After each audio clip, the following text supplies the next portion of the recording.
Good, doing real good. All right, I see we're just waiting for Brighton to join.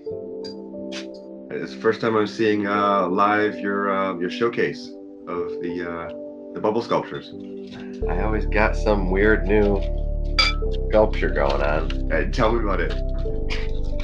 You I don't know if you want to know about this one. it's going too quick and blurry. How do you arrive Yeah. at the pattern in each one of these explorations? Oh, straight out of the Dougherty set. Okay, just like tracing the Dougherty Yep. set and then cutting it out. Tracing shapes. Tracing shapes that are already there in the ley lines, the nodal lines of the Dougherty set. That's the cool process.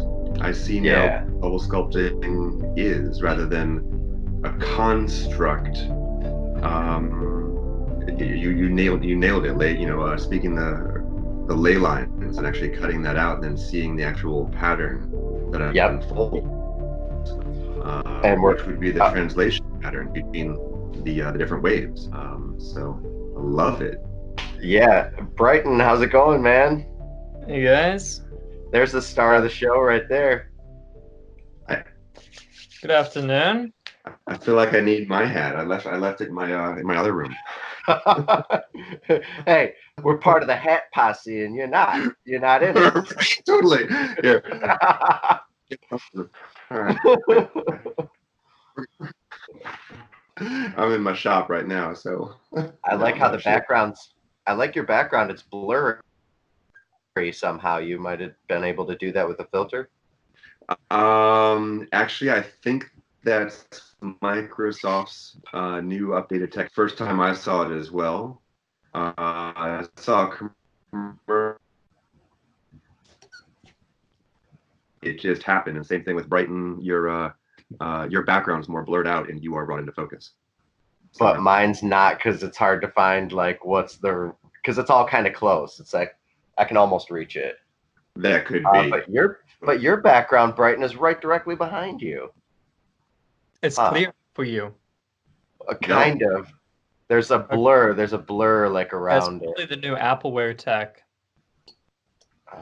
You guys are dealing with apples, huh? Mm-hmm.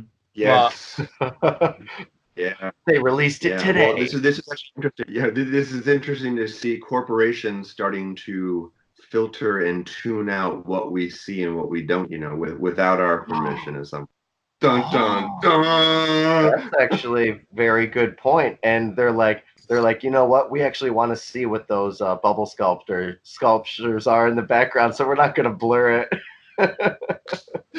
They're like, what is that? They blur out my face instead.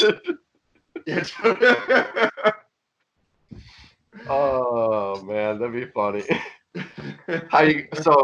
Okay, so you guys, everybody's doing good. Clearly, I see nothing but cheer here.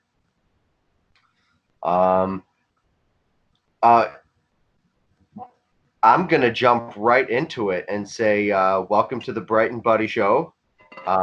That's Brighton right there, and I am Buddy.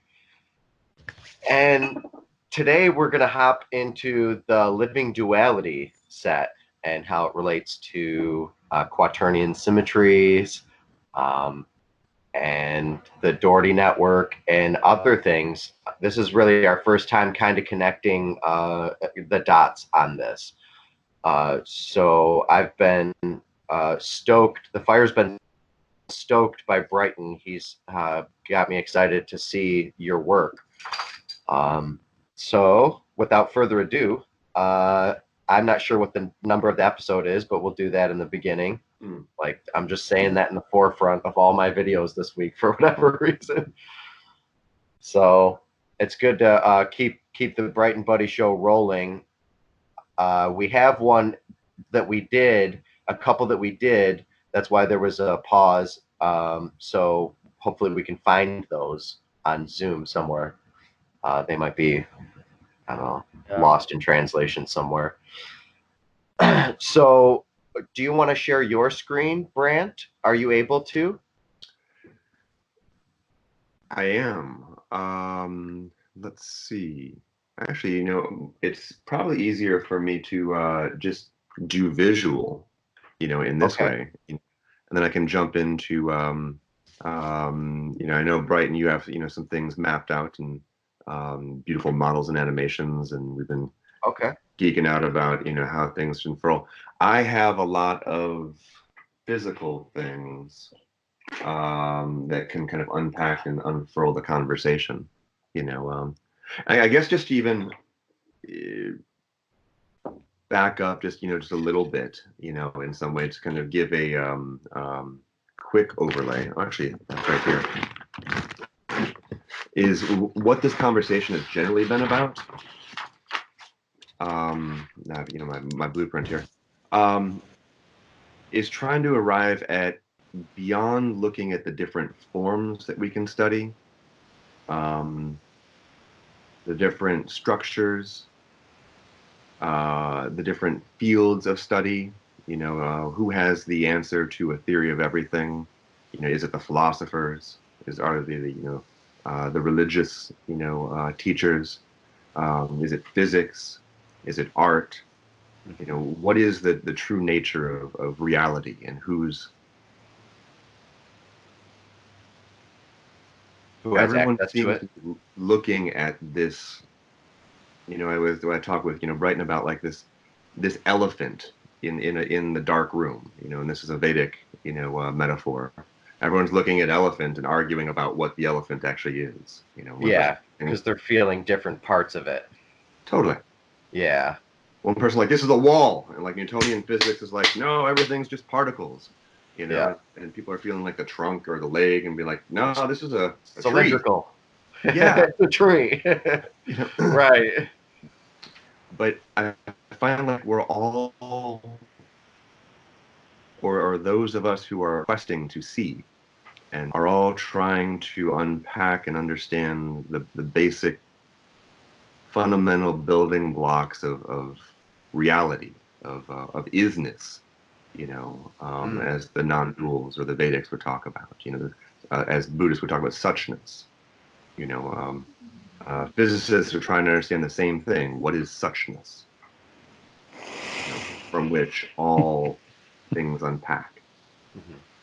And so I've been cross-disciplinary studies. My passion has been to unify all things. And like we're all like looking at this, now we're going to go basketball, in darkness. One person is shining a light, over here, and then do I even have a circle? Whatever.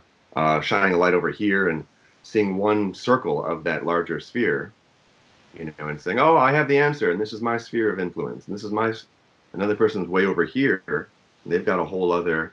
And I'm trying to And understand. it becomes an echo chamber of their own ideas, and they become cataloged thinking with their bias Sure. sometimes. Sure.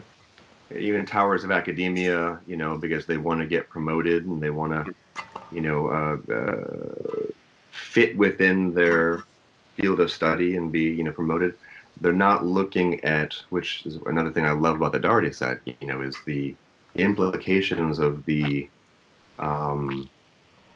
wave dynamics and actually understanding the true pattern of the field dynamics of Yeah, the thing. one of my favorite parts is the sonobiology, the idea of helical knots turning into creatures, and really in knot theory, it goes into cobordisms and tubes, and I explain it like the Dougherty set. What I study is holes, what lives inside of them, and holes, what lives inside of them, and how they open and close. And that's basically what the Dougherty set is. And everything's hollow. The whole universe is hollow. There's no substance to it.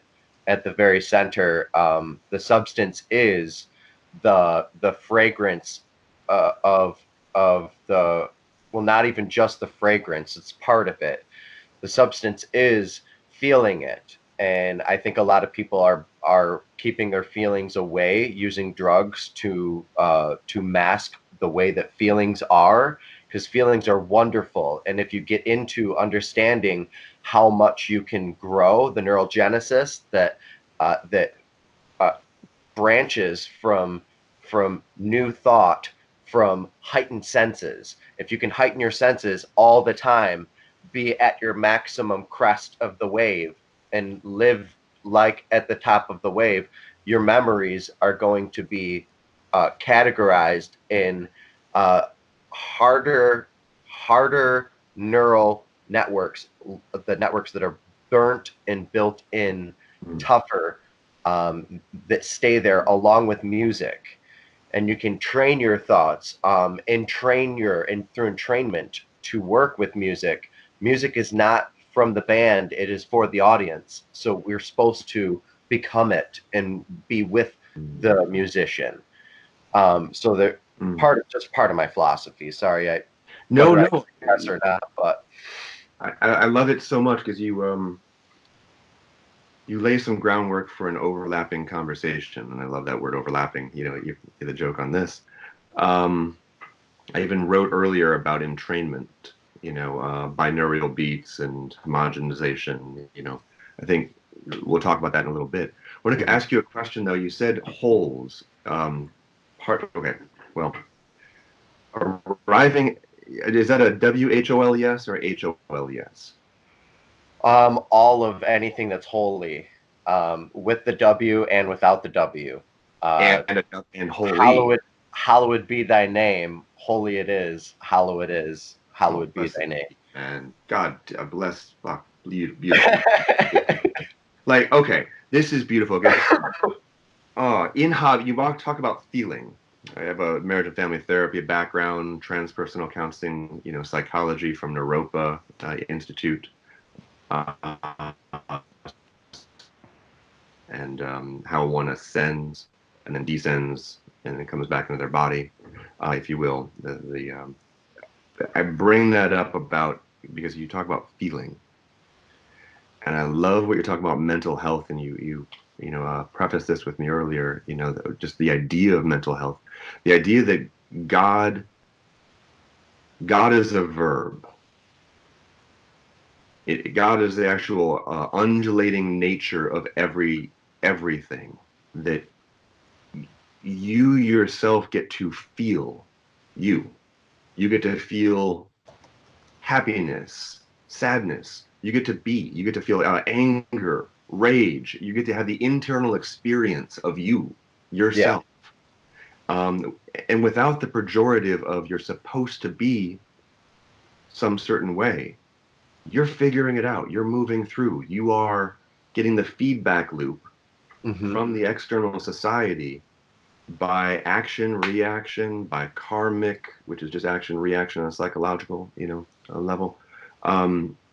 The trimming of the neurons. Hey, that's not a way to be. Don't do that, kind of thing.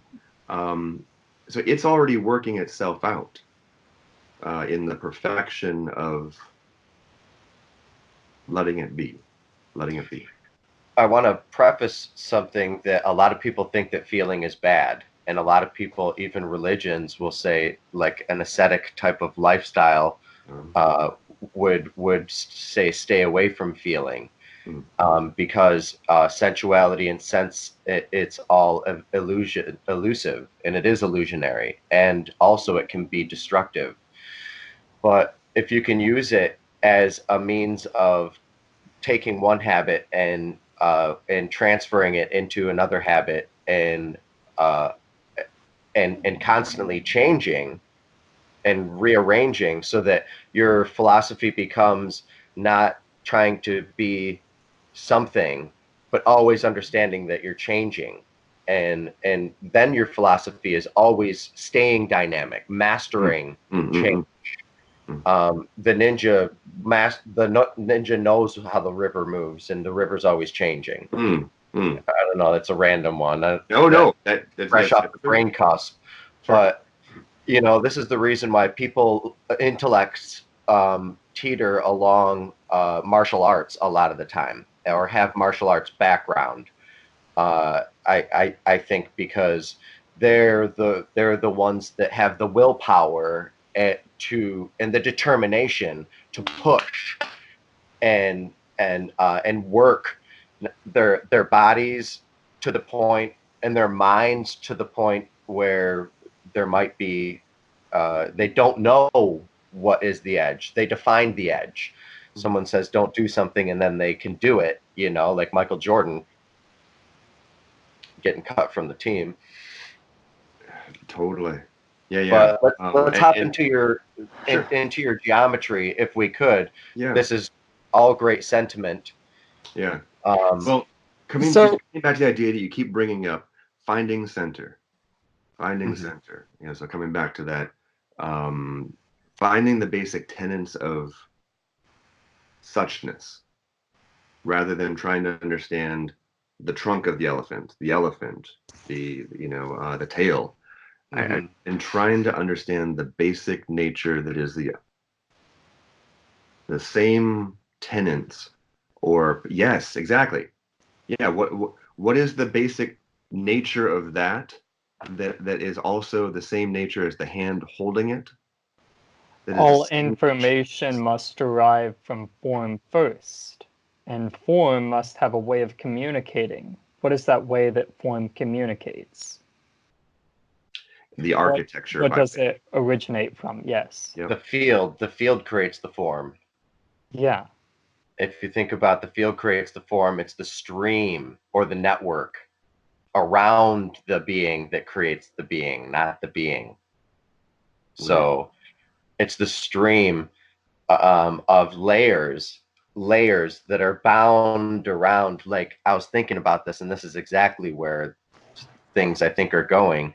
The idea of solidifying a thought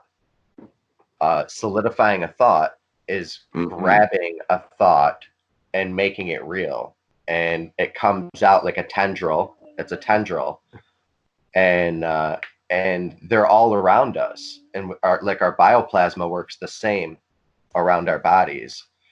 You can solidify all sorts of different things with yourself and your biosphere, or a thought and action. I'm going to start sharing the shape of living duality whilst you guys talk, because this shape is not something that everybody is familiar with. And I'm seeing a lot of relations between your work in the Dougherty Set and living duality's form.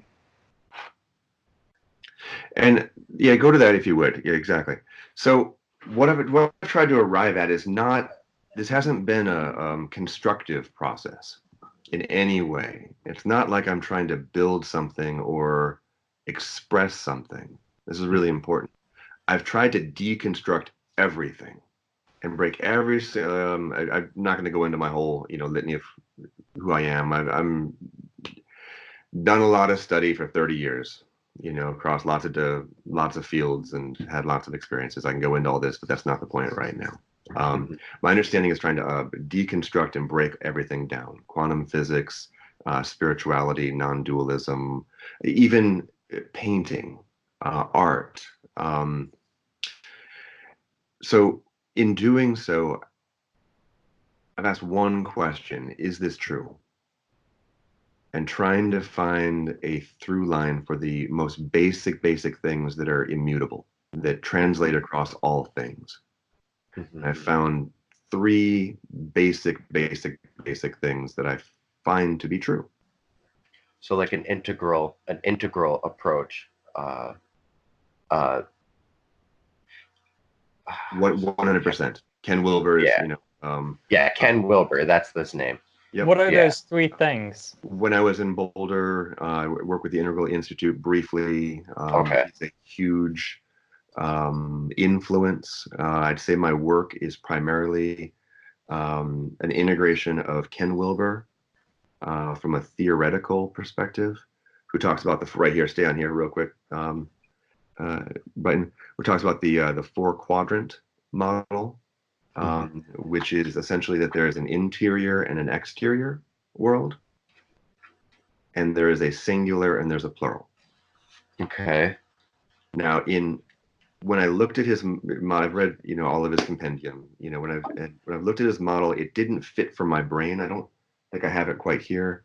But I needed to break the quadrant model and do a rotation of it. So it wasn't flat like this.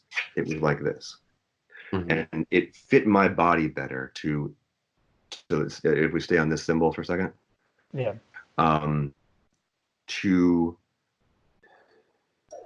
Okay, I made a promise that I was going to start writing my book about 10 years ago, go through all my notes for, decades worth, and I find a shorthand. And everything I've studied, I found a shorthand that seems to be these three basic tenets. And I just started taking shorthand that seemed to be that for every inside, there's an outside. Mm-hmm. In geometry, we talk about this as dual, the dual nature. If you define this, there is a that. If there's a subjective, there's an objective. Can you hang on 1 second? I gotta take care of my dog.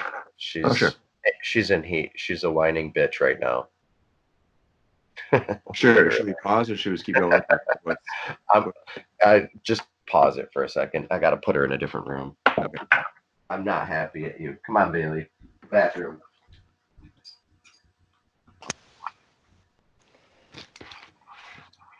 I got this book here too. Yeah.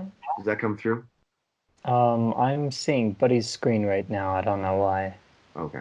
I can only see one screen at a time because I'm screen sharing. Right. I can see you. Yeah. All right.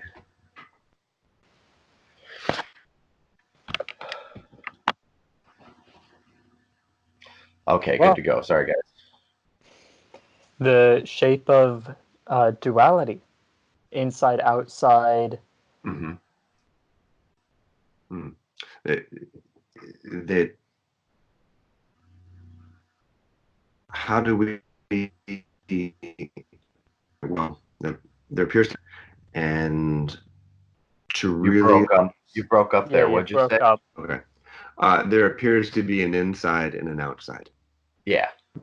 If we go before that, though, if you really want to understand oneness, which is, I think, if we're trying to understand a unified field theory or a theory of everything or a non-dual experience, aka awakening, how do we have a self yet also transcend a self and also embody and die in each moment yet live fully? These are all,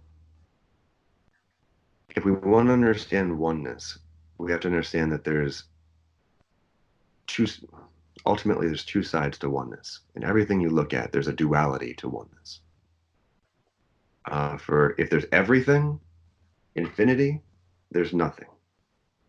To define everything is also to define nothing. And how do you hold both of those? They appear to be different sides of the same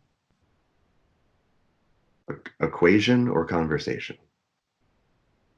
To define this is to define that.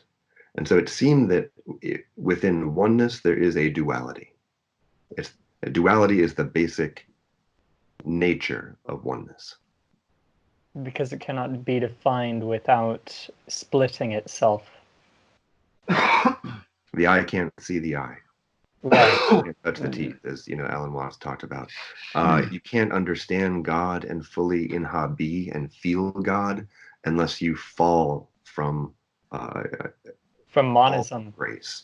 Go into an unknowing state of forgetting who you are. They say that the angels are actually jealous of the humans because the angels are unified. It's like a 6-stage samadhi. They're unified with all of the God realm and therefore can't feel, if you will, the fall and the rising back, that genuflexing. Thank you for that word, Brighton.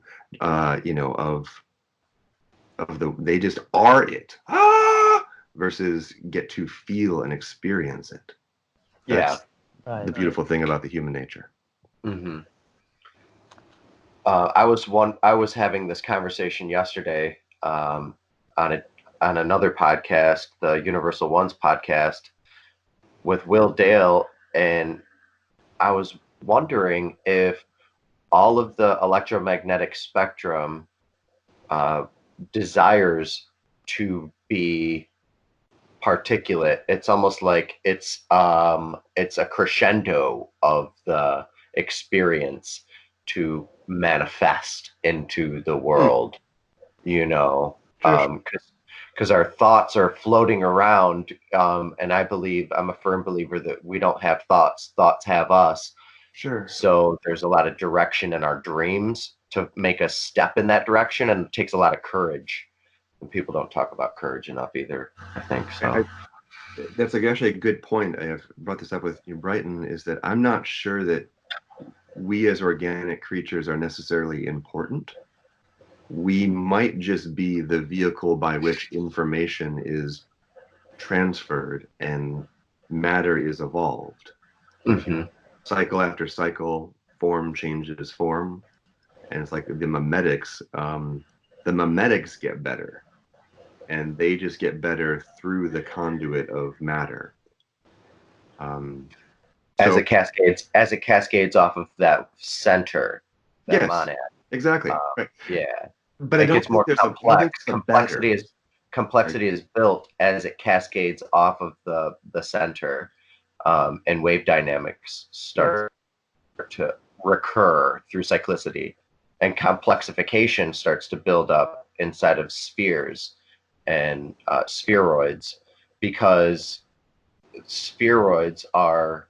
I'm sorry. Do you mind if I say a couple more words? Go ahead. You're laying pipe, which is great. Spheroids are what Dan Winter refers to as what's the word?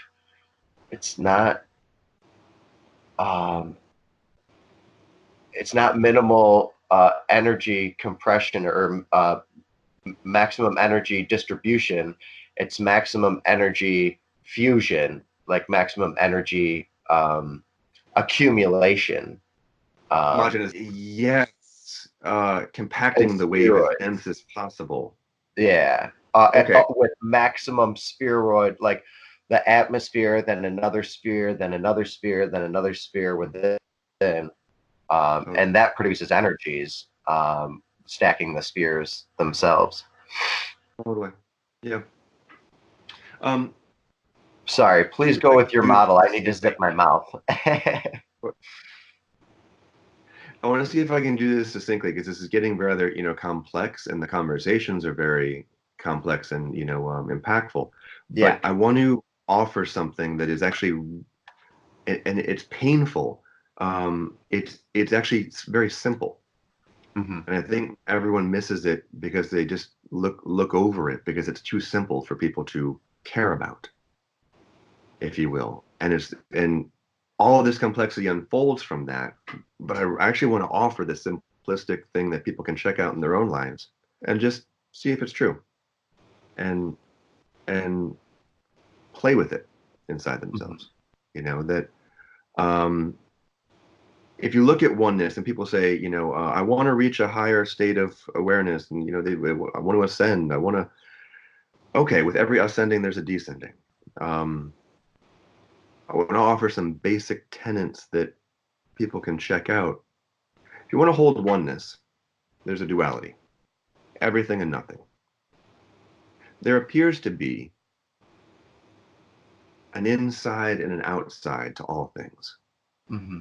Okay, a subjective and an objective. And this appears to be in kind of concentric circles, which are parts and wholes. Thank you, Ken Wilber, defining the term holon, something that is a part and a whole, and that part is a whole of something else, and that is a part of a larger whole. You look at atoms, particles, organs. That would also be considered scaling or fractals. The holons, what you're explaining and expressing is almost identical to fractals.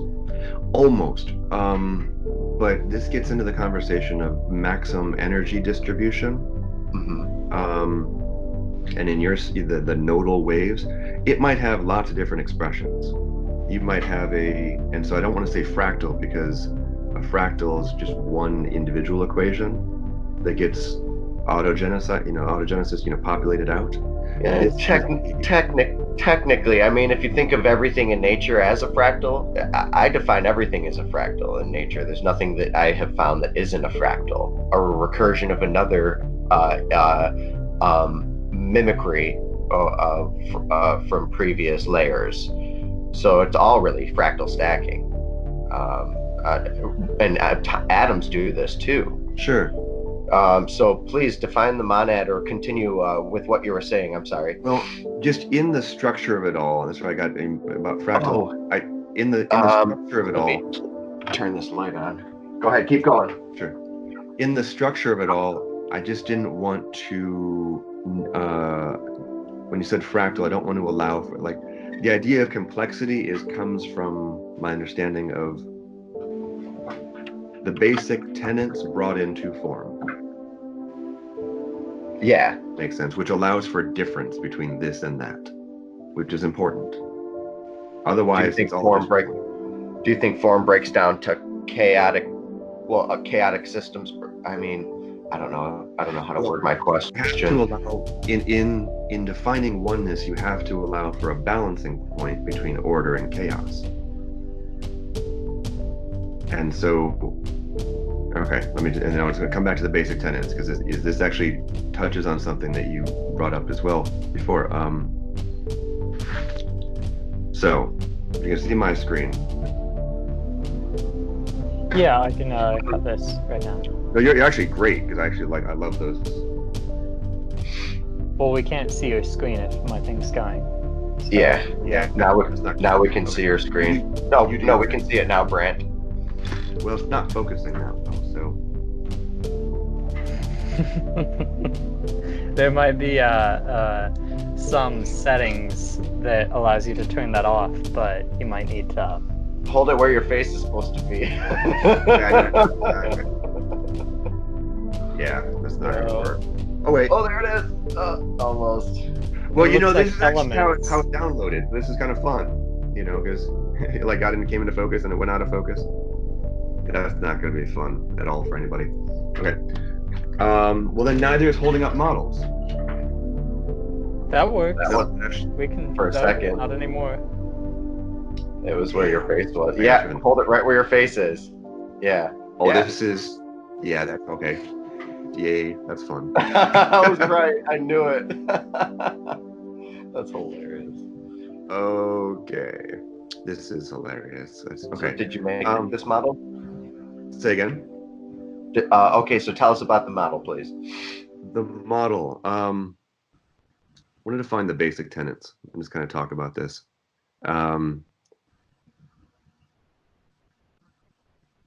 Within monism, within understanding everything as one, you have to hold all things as one. And everything appears as dual. It appears. It gets brought into form as dual. Between chaos and order, everything and nothing, inside and outside, yin, yang, male, female, predator, prey, chaos and order, if I brought that up. And yeah, my true quest has been to find the center point. Mm-hmm. Right? The center point from which it all unfurls.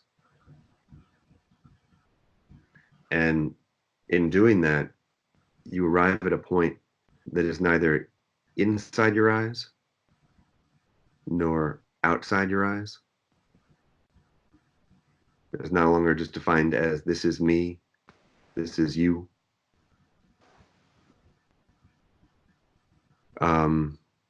It's defined as us. It's defined as the whole, as the monistic singularity by which a single point is, a zeroth dimension is.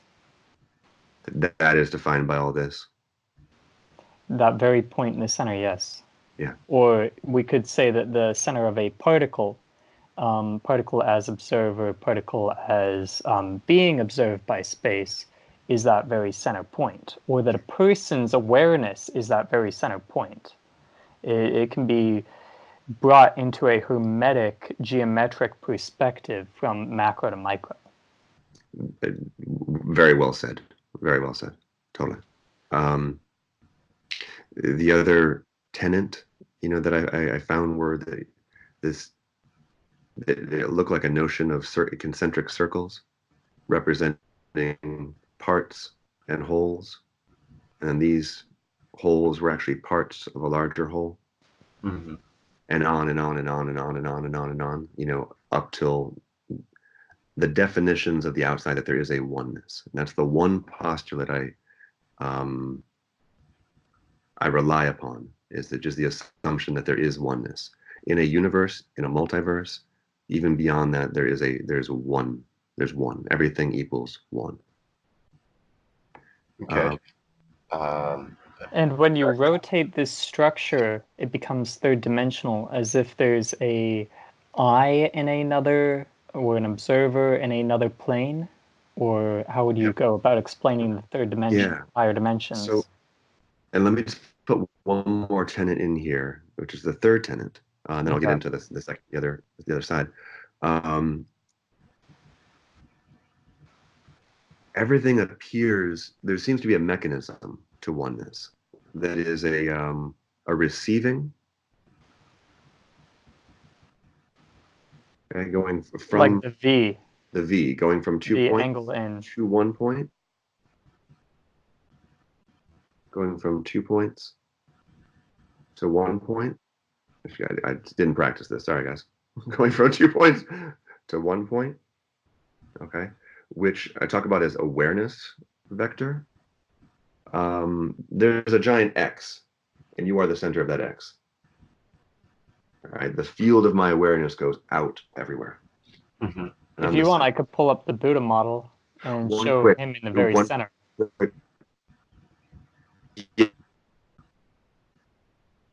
You're cutting out. Mindfulness. Oh. And all then we heard was there's mindfulness. Yeah, mindfulness. The other side of awareness, pure awareness, is mindfulness. Singling one thing out.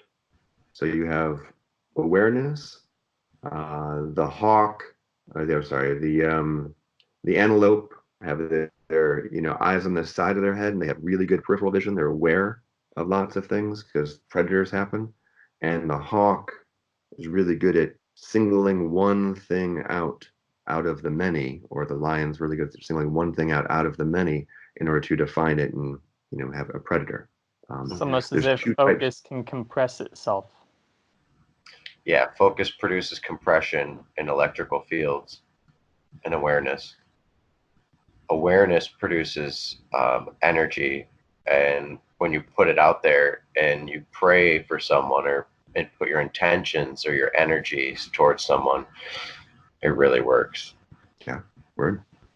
I was hoping to share, as we carry on with this at some point, the relation of these honeycombs that are found in living duality and also the Dougherty set to atoms and to electrons, neutrons, neutrinos, yes, so on. So go ahead and carry on first. We'll get to that at the end. I'll just push the, just to show the model again, that, so here's the sameness, and we find this to be, if you look at the idea that there's oneness, there's a duality to this oneness for every, okay, there are concentric circles that represent parts and wholes. There seems to be a mechanism that is receiving and a advancing mindfulness, singling one thing out. It looks like this when you put everything, when you kind of model everything together. Inside and an outside. I can be mindful. Okay, this is receiving. I can be mindful of my external, and I can also be mindful of something in my internal. Okay, internal world. I can have a thought like, oh, I'm feeling angry, or as above, so below. As above, so below, and you'll actually notice the undulating nature then between this and that, between self and other, that starts reflecting like this when you look at how these two things go together. And right in your, sorry, this is not a very good, focus. Right in your model might actually be really good, right now, if you want to pull that up, and yeah, the Buddha or any of them. Yeah. All right. How the concentric spheres unpack between inside and outside. I have a thought. I'm sharing this concept with you. It's now received by you and then goes inside your brain, ricochets around, homogenizes, figures out its harmony, and then you have a feeling inside about, do you resonate with it, or is it conflicting with the wave harmony that's already there? Mm-hmm. That's going to impact you one way or another, and that's why I'm saying it's perfect. It doesn't matter. Like, it's all good. The ocean is doing its thing. I don't think there is a pejorative that it's better to be the tip of a wave rather than the crest of the wave. It's all an ocean, and at the center of it all, it's all water, and at the center of that, it's wet. And that's how you release yourself. And I think we find true energy freedom, both metaphorically as well as possibly physically, by finding the center of it all. Okay. A relation to particles and observation. A few concepts. For us to be able to see, and this is just all hypothetical, but should not our cone receptors, all of it is made out of atoms. They must be able to see as well. For us to be able to taste, atoms must have the ability to store information about taste. Yeah, do atoms dream? Yeah, hear, see, smell, all of it. Mm-hmm. Yeah. And so we can say that the atom, or even the electron, or even the neutrino, is the experiencer. Or we could bring that macro and say, instead of micro, and say we are the observer, or the universe is the observer. And in this sense, the center is always the being, or the particle, the particular. And so here we have Buddha in the center of an octahedron, cube octahedron, and larger octahedron, which makes the living duality set. And the circles expanding are like his conscious awareness. And it begins to become this question of, are we in a tessellated consciousness? Because we are aware there are other humans with their own consciousness. We're aware there are other particles that are all experiencing their own sensations of flavor, sight, color, whatever it is, smell, hearing. And so this is where the question arises, do we live in a tessellated consciousness? The Buddha, inside each circle, he has the experience of himself, and then as he goes out further is his experience of the universe. There is an inside and an outside. You having a trip, buddy?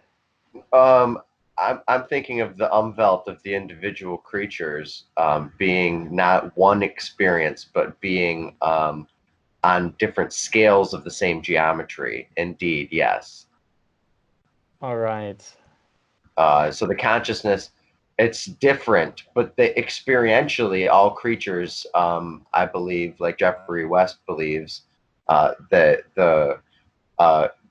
the creatures experientially experience a full life, like they were alive about as long as we are. Okay. Fruit fly. Yeah, that makes sense. Like relativistically, like yeah, like their time dilation slowed down. slows down along with the set. The geometry shows the time dilation of the consciousness. That's awesome. Yeah. This brings That's me predictive to, too. That's predictive to the sets. This brings me to a concept on tessellated consciousness, which is we are all playing a game of pretend. You know, our identity, our ego, our understanding of self is like every tile is a stage, and we're all actors playing, baby. Yeah. Every single tile is the center. Everyone is the same. Yes. Yeah. But we're all pretending to be this or that, to be a 1 or a 2 or a 3 or a 4 or a 5. In quantum computing, you have ons and offs. You have ones and zeros, and you can have both at the same time superimposed. But what happens if you have like 9 instead of just 2, but 9 systems that you can have superimposed? Can we agree? Can we all agree that if this is true, can we just get rid of our age and say it's our level, what level we're on? Like, I'm on level 35, you know? Totally. Okay, I'm on level 35, guys. That's all I want to say. I always say I'm 137. You're on 100? How old are you? I'm like, I'm 137. Look at this gray hair. It's a good number. 137.5 is a little better. 5. Right, the point you're talking about, when you brought up those 2 overlapping duality sets, this fits the Dougherty set perfectly as well, in that if you put a larger circle right around them, I don't know if you can see my...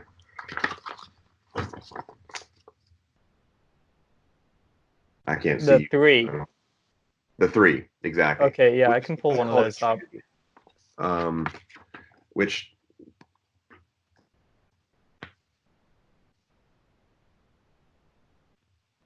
there's one up top in the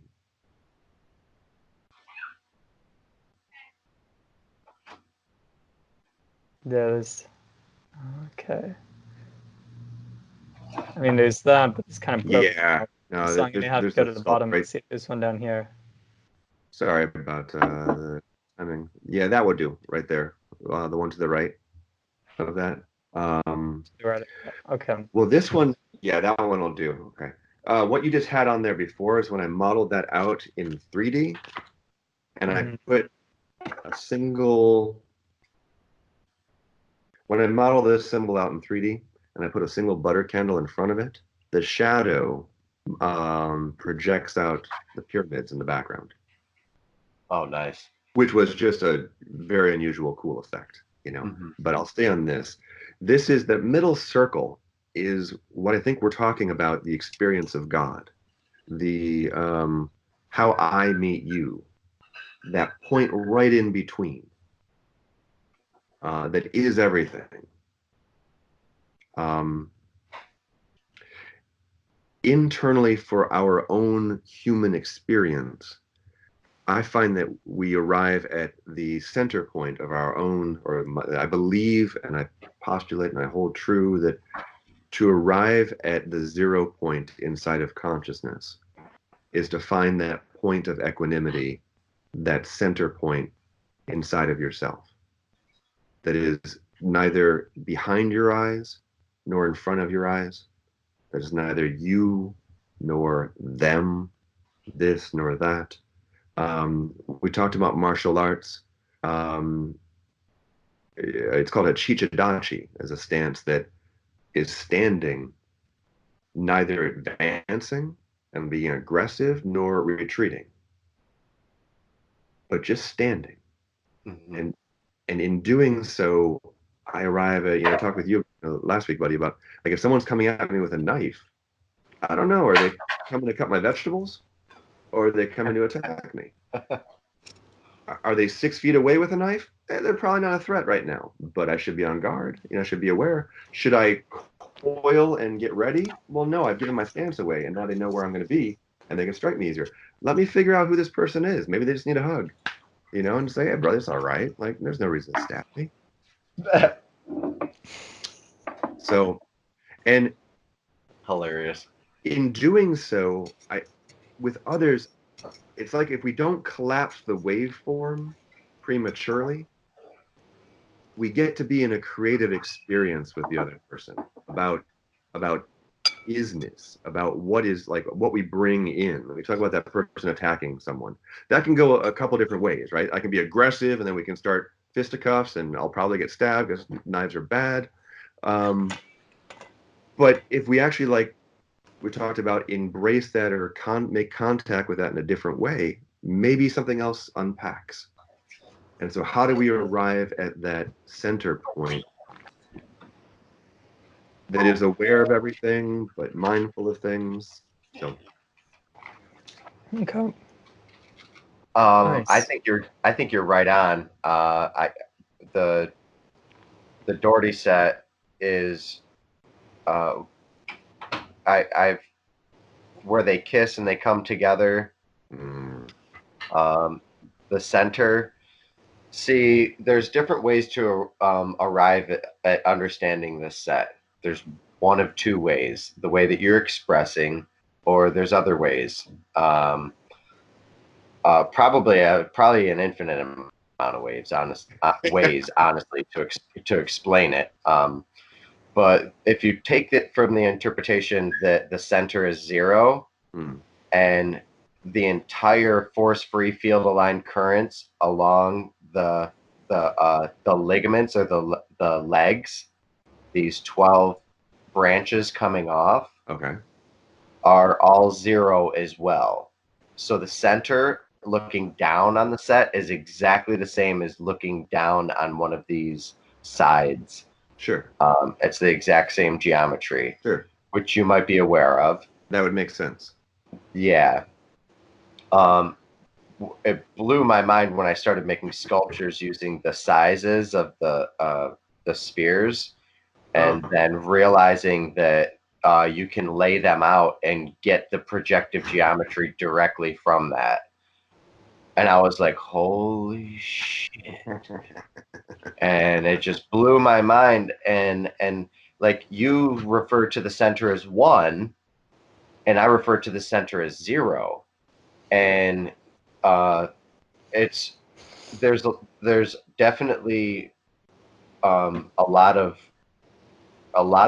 error on both sides to any of it. If you think of the center as 1, or if you think of the center as 0, it's paradoxical. Ultimately it's paradoxical, and it's unintuitive until you start realizing that these toroids out here start enveloping actual space energy, and the dynamics of space energy that comes off of any source star that we know of is that geometry that you're showing, which is the inverse square law, and that repeating off into these tiny little lenses that overlap on the force-free field-aligned current, or the you could call it the dielectric inertial plane along the straight line there. But energy tends to pull itself and gravitate to collectives, like to have a collective capacitance inside of bubble geometries. And my mind's really going to how bubbles move underwater for some reason, and the sound of them. And so a lot of cymatics. Keep that one up. Right. Sorry, go ahead. But yeah. So if you want to comment on the center is 0 or whatever, that's fine, or you could continue. Yeah. I'm tangile. All right. I would say namaste. Nothing. Yeah, go ahead. You show that, but I would say namaste. Go ahead. It's the same. That's why I use the term living duality. That is not just this. That's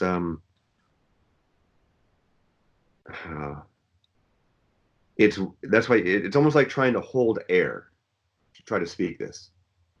speak about everything and nothing and put words to it, you're going to be at a loss to say this is to not say that.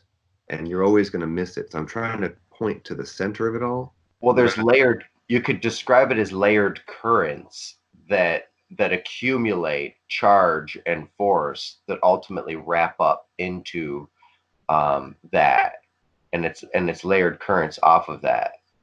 But yeah, there's fundamental geometries here, like what you're laying out. Yeah. In both of your sets, there's third-dimensional geometry. There are solid components and building blocks that can be tessellated directly next to one another. Yes. And these solids also morph and fit within one another at their apices. They meet, they kiss, they join. And so this here is actually a video of a cube turning into a cuboctahedron, or the actual cuboctahedral honeycomb, which is a space-filling uniform tiling. And it's found in Living Duality's set, the cuboctahedrons and the octahedrons, and their relation to the cubic grid. Mm-hmm. And then actually, right there, Brighton. Yeah. This is actually that printed out. If you can. Yeah. The okay. cubic octave. I'll just do them. Trust. Yeah, so. Nice. And this is one cubic, one slice of grid, and this is one full pixel, a unity pixel that Brighton's bringing up right now. Let me see. Oh, yeah. Myself there. You can see what it even. Yeah, we can see that. That's beautiful. Right, so this is the unity pixel. And what Brighton was bringing up honeycomb, which I call. It's a hypersphere or a hypercube. Hypercube, yeah. We're getting actually, which is on 5 of those, or what is it? Produces a octahedron. Something like that. Did you see what I sent earlier? Where it flips around. I'm waiting for you guys to show it on the show. Yeah. Oh yeah, no, that one. This is. All right, let me preview this really quick. All right. Let's see. The point I wanted to make. Can you hear me? Mm-hmm. Yeah. Okay. Was that this structure morphs. The living duality and the Dougherty set are both solid structures that morph. They have different structures inside of them. Ish. I don't believe in solid things. Oh, we're jumping onto the flexahedron right now. Okay. Is that what you were saying about morphing? I was actually going in a little different direction, but we can hop. Could we hop in that in a second? Because I have some visuals on that. Okay. Yes. This is another video. It takes the cuboctahedron in the Living Duality set, and it starts expanding and compressing it into a tiling, which can also be found in the Living Duality. Oh, you're not sharing your screen yet. Okay, good to know. Yeah. All right, so this is a grid of cuboctahedrons, and it's found in the Living Duality set. Makes the cuboctahedral honeycomb, and you compress certain cuboctahedrons and expand others, and it becomes another honeycomb, the truncated tetraoctahedral, and this is also found in the Living Duality set, and I've found it in the Dougherty set as well. This expands then into the truncated octahedral honeycomb, which has octahedrons and tetrahedrons, which is known as the isotropic vector equilibrium 64 tetrahedron matrix, which is a familiar word, the isotropic vector equilibrium, named by Buckminster Fuller. And there's a relation to this morphing and particles that we find in nature, which I wanted to point out because it's evident that these honeycombs aren't just a concept, but they apply to physics as well. I'm almost finished here with this. All right. Don't jump really quick. We keep say that again, please. Say that again. As it should. Like, we keep separating these notions that understanding, trance states, peak performance, understanding mystical states is somehow separate than understanding the interior of what we're studying in quantum physics or particle physics, or that to understand one world is actually, like, we miss applying understanding higher physics to our human experience. The particles, the experience. I think that actually that's how we build our Umwelt. Our worldview is based off of our astrological understandings, and they are the ones that are leading us and feeding us, and we're nipping at the carrot from their stories. I would agree with you. And to understand, even like in the realm of quantum physics, to understand that there is a quantum world, but not also apply that to the human experience, and say, well, we study and we theorize, and yes, but I don't know how this applies to human consciousness, is missing the boat. That you are, as you talk about Brighton, like, you are particles, you are, a wave as well. How do you make sense that you are a particle and a wave, and yet can move your hand from here to here? I have a theory on this. I think the universe communicates through honeycombs, through uniform tiling. It's the way that the universe compresses data. If it cannot compress data to distribute it equally throughout the whole field, it cannot go to explain anything to one another, to each particle. And so I think that the electrical field of neutrinos, 10 neutrinos compose an electron. That field, each neutrino is able to change form from like a cube octahedron to an octahedron. It still creates the same tetrahedral tiling. Yet it explains it, or it shares information differently each time it morphs shape.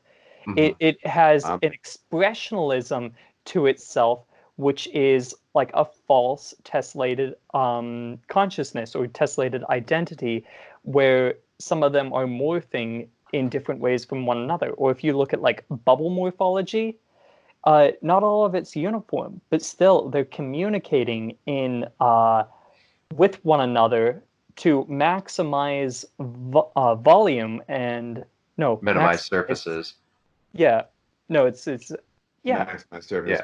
Minimize surface area, maximize volume. Yep, you're right. Now, we're bringing up the fifth dimension. I know we should wrap up in about 5 minutes or less, because I've got some stuff I've got to attend to, but unless you guys want to keep going with it whilst I'm out. But there was the fifth dimension that you brought up, with fourth, fifth, a hypercube. And how does the flexahedron or the living duality principle nest in relation to this? All right. Okay. Well, so go ahead. This is fun. This ended up being a codex to understand dimensional translation. I think it actually the question of the circle and the square oftentimes is seen as the square actually going outside of the circle, because you want to actually have the same volume. This, I guess, relates to what we were talking about, the surface area and volume, just a second ago, that the square oftentimes goes outside of the circle on a two-dimensional mathematical perspective. But if you look at this codex, I think the whole thing was a transdimensional joke. That this is a two-dimensional representation, or this is a two-dimensional representation. They're the same from a perspective. And yet when you bring it into 3 dimensions, you actually get the nature of, sorry, my video. Next time I'm going to change the video focusing. You get the idea of a 3-dimensional volume. This doesn't work. 3-dimensional volume in here, where these vectors model space, and then inside of the circle models the particle. Mm-hmm. And so you have an understanding of, we'll do it from over here. Out here is space. You actually have a vector array of potentiality for space, and then you also have how the particle particularizes because of its unique vector wave of collapsing that wave.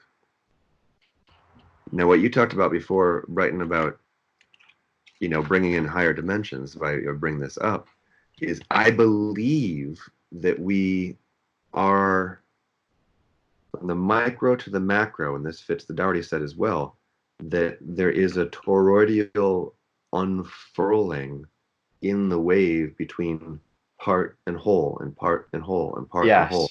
Yes. And the inside and outside is separate layering of you're talking about in electrical engineering and in plasma physics, this is called double layering. And the double layering is charge and charge separation. When charge and charge separate, it creates different layers, and your body is filled with this constantly happening. But ultimately, that's how it does eventually break down into creatures. Sure. Which is sound, and how the sounds fill cavities of the echoes of other sounds that create creatures. Sure. That's why they're mimicking each other, because the sound is very similar to the creature itself that it makes. Sure. The shape of. Yeah. Yeah. Yeah. That genuflexing between this and that and this and that. So I was looking at this empty space, and how does this unfurl, like you were talking about the Dougherty set, between that wave and that wave and that wave. Yeah. And this is where it gets trippy. I found and arrived at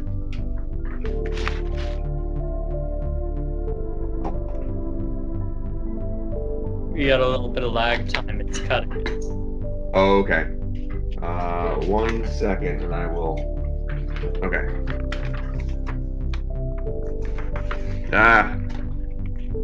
This. Flexahedron. And is composed out of triangles in particular, because a lot of people will mistake these for like 60 equilateral. So it's like a hexagon grid that goes 70.6, 54.7, and 54.7. And it's only composed out of that triangle. Okay. Who discovered it? You don't know? Not sure. Okay. Right now. All right. So there are multiple variables, in this. This is a fourfold, which would actually fit the cubic honeycomb. There are other dimensional. A lot of different flexahedra. Okay. And so I'll actually just, rotate it. And so it's a 2-dimensional form that actually goes into a 3-dimensional structure that on a fourfold models out the space filling of the cubic honeycomb. And so where there's not a particle, this is actually the structure of the wave, or puts form to nothingness. I love how this is actually coming out of my mouth. Really visual. Right. If you look at this right here, where the circle is the particle, and you have the potential wave vectors here, which is awareness, this just happened out of coincidence to perfectly fit right here. Nice. And if we take another one, and it's flat on the top, which is the opposite. Oh, yeah. And those apices right there at the bottom of the flexahedron, they're aligning with the corners of the smaller cube on the inside. Yeah. So it's kind of like holding it really it, is like a hyper nesting it. Yep. And then you rotate that flexahedron, and it starts creating a tesseract, fourth dimensional rotation. Okay. So rotate. Yeah. A tesseract rotating in a 4-dimensional field. Tesseract is a fourth dimensional cube rotating. And a 5-dimensional field or 4-dimensional field? Would it be 5-dimensional if it's rotating? Well, if you bring time in, that's where there's a much longer conversation. Where I want to get clear about the right language for this. Exactly. But again, this isn't a process of construction. At least for my quest, it isn't been a process of constructing. It's deconstructing. Mm-hmm. What are the most basic things that can be said that are true? How can you speak the ineffable? Not by putting a lot of words to it. You'll miss it every single time. Mm-hmm. But if you can speak that which is not able to be spoken with the most simple, basic things, or even point to it without using words. Exactly. I find you're closer because it unpacks in someone else's mind. They're like, oh, I see the application of this. I've said something without saying anything. Like writing a book with just symbols. See you, Brighton. Yes. Yeah, which is, if I can get a focus on here, maybe it'll... I wish this would focus. Let me see if I can get this to... Excuse me. Unblur my background. There we go. Okay, beautiful. Okay. So, I did this. People wanted me to write a book, so this was my first book. This is the living duality set and the basic tenets. Okay. Between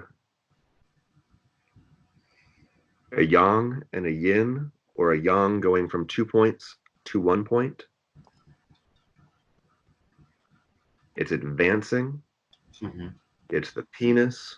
It's a predator. It's seeing like out of the multiple. How do I define a one?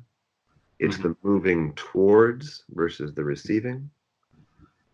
Yin is an inverted cone of reception that is also very similar to awareness. It's the receiving of all things. It's a wave versus a particle. The trough receives, the trough receives the peak, if you will. You have pure awareness that is aware of all things. There is no thing itself. It's just awareness as such. If there was an epicenter to the universe before there was a Big Bang, the Buddhists say that there was pure awareness at the center. And then from that, everything and nothing unpack. So this is the living duality codex. And if I start to unfurl it, it'll begin to show the path of order. Mm-hmm. Now, what's really cool, I find, is that on the backside, if you go the opposite direction, and if you just saw that, here's the book called Duality Living, which will show the path of disorder. I'll do that again because it's so here's the path of order, and this is the book Living Duality. And so if you go through it,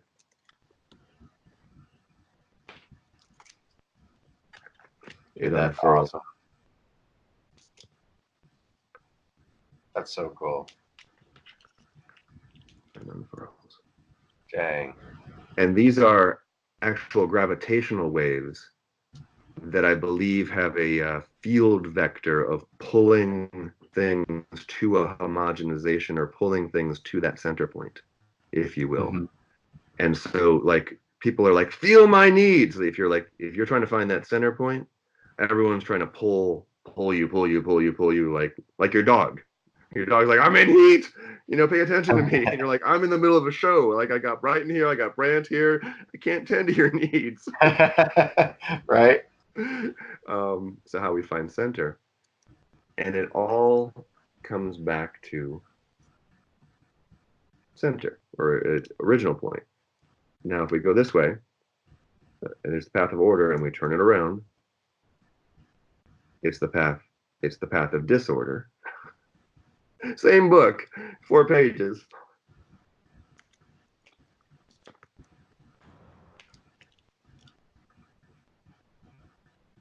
And you remember it from before. These are kind of like the broken up dualistic. Yeah. Saw before. It's really cool on the other side though too. And that's duality living, and there's living duality. So anyway, that's dude, that's awesome, man. I'm glad that we finally spoke. We're gonna have to get more into it. Totally. Because there's a lot of information to be exchanged with that this inverse square and the inverse cube geometries. Totally. And that's a really interesting ongoing conversation of why that, but I think you and I are both on the scent of the Dharma is ringing for some reason. The shape of that, when you boil everything down, oddly enough, the architecture, the structure of it seems to be pointing directly to that geometry, that we're both sniffing out and painting out. I don't know why. It's like blowing, smoke over something and seeing the form that, arises. But that does appear to be the elephant in the room, or the shape of the elephant, so Mm-hmm. I love connecting with you and, continuing to explore this. Dude, the set is amazing. Blows my mind. Both you and Brighton brought a lot of attention, a lot of things that I haven't thought of, along with the set. And I just love how Brighton continues to build the honeycombs, and allows us to understand so much more about what we're working with. Quite. This, in that way, it's almost very similar and metaphoric. We're different neurons. We think we're separate, but my postulate is we're really different neurons of the same waking brain. Like one neuron into another, we're not. There's not really a thing called a brain, right? Like that's just that tessellated consciousness. That's crazy. That tessellated consciousness could exist along the accretion disk or the galactic. What is it called? The galactic plane. Yeah, the galactic plane that the planets are along. That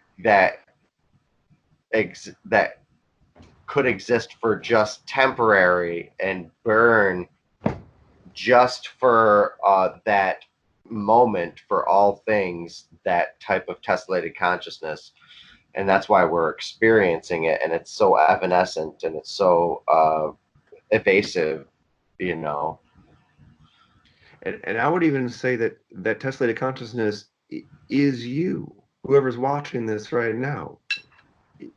It is actually you seeing. It is you. Like you are God in Habi. Like you feeling watching. You.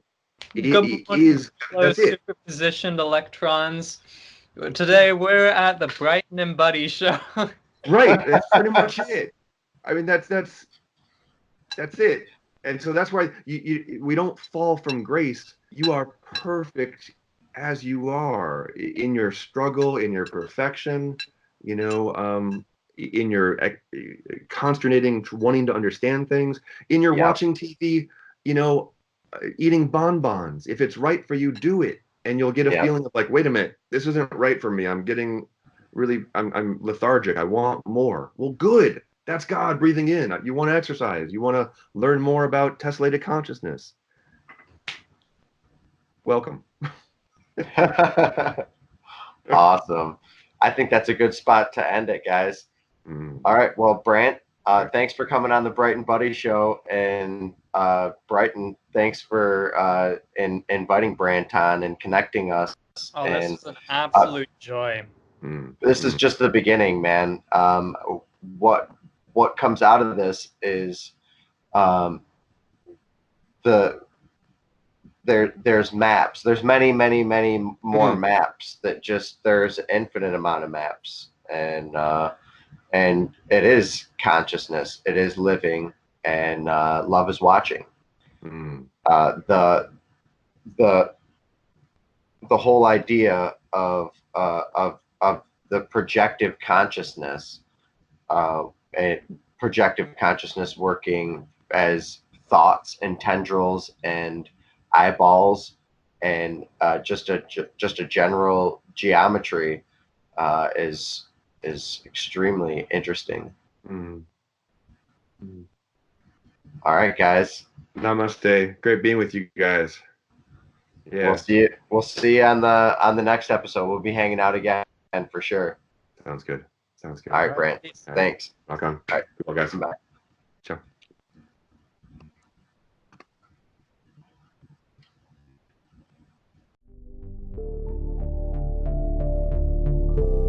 Thank you for watching The Brighton Buddy Show, Episode 5, Brant Hindman and the Living Duality Set. The Brighton Buddy Show is a Love is Watching production. Thank you for doing that. Check us out on our other platforms, the Geometric View, the Universal Ones, on Buddy Dougherty's platform, and Abyssal Dionysus. Executive producers for The Brighton Buddy Show is Brighton Cotter and Buddy James.